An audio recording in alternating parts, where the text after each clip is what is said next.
ये गीत है 1951 में आई फिल्म नौजवान से, आवाज लता मंगेशकर की। इस गीत की खूबी ये है कि ये साहिर साहब का लिखा हुआ पहला गीत है जिसकी रिकॉर्डिंग हुई थी 1950 में। देश आजाद होने के बाद साहिर अपनी मां के साथ हमेशा हमेशा के लिए मुंबई में आकर बस गई। वहां पर उन्होंने बहुत जद्दोजहद की, बहुत संघर्ष किया। उसके बाद कहीं जाकर उनको फिल्मों में काम मिला। फिल्म नौजवान के लिए नए गीतकार की तलाश थी। इसका संगीत दे रहे थे एस डी बर्मन। साहिर के दोस्त प्रेम धवन एक बार साहिर को लेकर बर्मन दादा के पास गए। एस डी बर्मन उस वक्त हारमोनियम पे बैठे हुए थे। प्रेम धवन ने उनको कहा कि ये नौजवान पंजाब से आया है, फिल्मी गीतकार है। बर्मन दादा ने उनको हारमोनियम पर एक धुन सुनाई और साहिर को उस पर गीत लिखने को कहा। साहिर ने थोड़ी देर बाद गीत लिख दिया, ठंडी हवाएं लहरा के आई। गीत चला, बहुत चला। गीत के साथ फिल्म भी चली। उसके बाद एक और गीत था फिल्म सजा का, तुम न जाने किस जहां में खो गए। वो गीत भी बहुत चला। आपको याद दिला दूं कि इन दोनों गीतों में हवाइन गिटार बजी है, जो बजाई है एस हजारा सिंह ने। इससे पहले जो हमने गीत किया था मेरा नाम राजू, उस गीत में डफली बजी है, डफली बजाई है दत्ताराम ने, जिन्होंने बाद में एन दत्ता के नाम से फिल्मों में संगीत दिया। आपको याद होगा विविध भारती रेडियो पे रात को 10 बजे प्रोग्राम आया करता था छाया गीत। उस प्रोग्राम में वो फिल्मी गीतों के बारे में बताया करते थे कि किस फिल्म में कौन सा साज मुख्य रूप में बजा है। तब से ये सारी चीजें मुझे याद है। तब उस जमाने में हम छत पे सोया करते थे, ठंडी हवा के झोंकों के साथ वो प्रोग्राम सुनते रहते और सुनते सुनते सो जाते। अब बात करते हैं साहिर साहब के बचपन और उनकी जिंदगी के बारे में।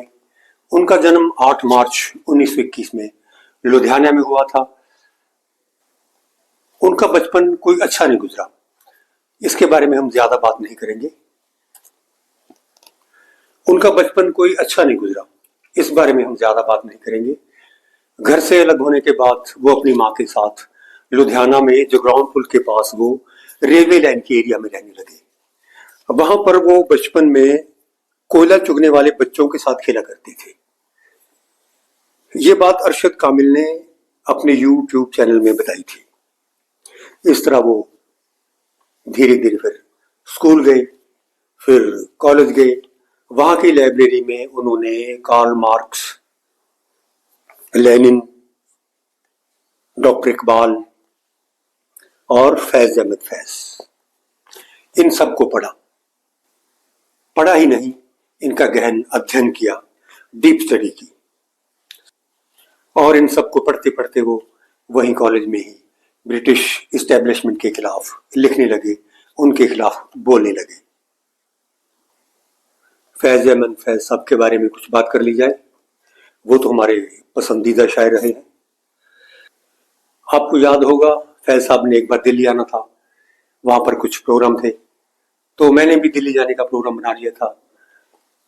लेकिन अचानक उनका आना कैंसिल हो गया और उनसे मिलने की तमन्ना दिल में रह गई। उनकी एक मशहूर नज़्म है, मैं ये समझा था कि तू है तो दरख्शां है हयात, तेरा गम है तो गमे दहर का झगड़ा क्या है। तेरी सूरत से है आलम में बहारों को सबात, तेरी आंखों के सिवा दुनिया में रखा क्या है। फैज साहब की फोटो के साथ ये जो लिखा है वो ये है, चलते हैं दबे पांव कोई जाग न जाए, गुलामी के असीरों की यही खास अदा है।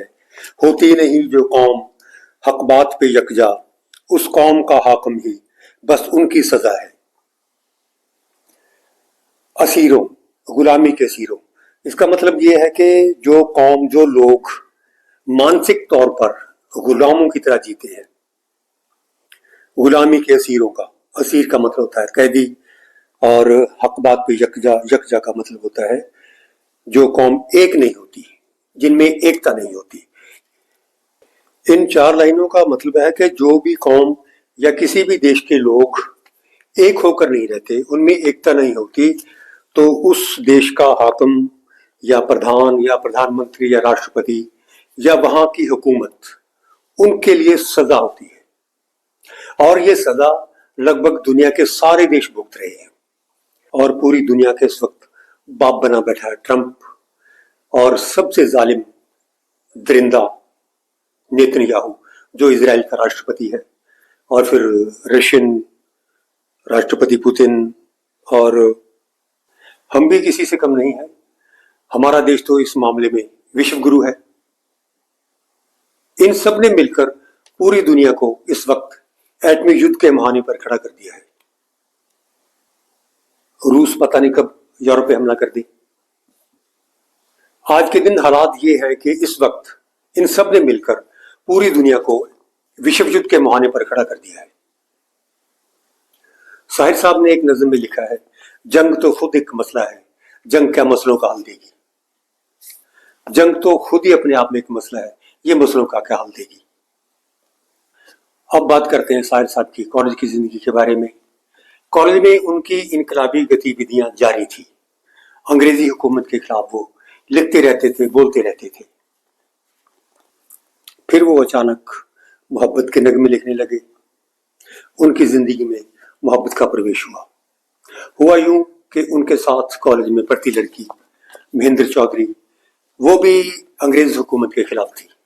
उनके ख्यालात और साहिर के ख्यालात आपस में बहुत मिलते जुलते थे। दोनों ही एक तरह की किताबें, एक तरह के रिसाले पढ़ते थे। दोनों में नजदीकियां बढ़ी और मोहब्बत के नगमे वजूद में आए। यकीनन वो बहुत ज़हीन लड़की थी। फिर अचानक एक दिन महेंद्र चौधरी की मौत की खबर आई। वो हमेशा हमेशा के लिए साहिर से बिछड़ गई। उसकी मौत का क्या कारण था इसका मुझे कोई पता नहीं, और ना ही इसके बारे में कुछ लिखा गया। साहिर उसको कभी नहीं भुला पाई। दोनों का कोई रूहानी रिश्ता था। इसके बारे में वो अपने गीतों में जिक्र करती हैं। एक गीत है, ये जिंदगी भी क्या है, अमानत तो नहीं की है, ये शायरी भी क्या है, इनायत तो नहीं की है। मुंबई आने के बाद साहिर का कई लोगों के साथ नाम जोड़ा गया, जैसे अमृता प्रीतम। अमृता प्रीतम के साथी पंजाबी लेखकों का कहना है कि अमृता प्रीतम ही उसके पीछे पड़ी हुई थी। अमृता प्रीतम ने साहिर की पॉपुलैरिटी का बहुत फायदा उठाया। एक और हैं सुधा मल्होत्रा, फोटो में आप देख रहे हैं। सुधा मल्होत्रा, साहिर और रफी, इनके साथ भी उनका नाम जोड़ा गया। ये संगीतकार भी थी और सिंगर भी थी। एक इंटरव्यू में उनसे पूछा गया कि साहिर का गीत कभी कभी मेरे दिल में ख्याल आता है, क्या वो आपके लिए लिखा गया था? तो सुधा ने कहा कि अगर वो ऐसा है तो ये मेरे लिए बहुत बड़ी बात है। ये मेरी ये खुशनसीबी है कि साहिर ने मेरे लिए गीत लिखा। लुधियाना कॉलेज में इनकलाबी गतिविधियों के चलते उन्हें कॉलेज से निकाल दिया गया। वहां से वो लाहौर चले गए। वहां दयाल सिंह कॉलेज में दाखिला लिया। वहां से भी उनको निकाल दिया गया और उनकी बीए की पढ़ाई बीच में रह गई। फिर उसके बाद वो किसी मैगजीन में लिखने लगे, हुकूमत के खिलाफ लिखने लगे।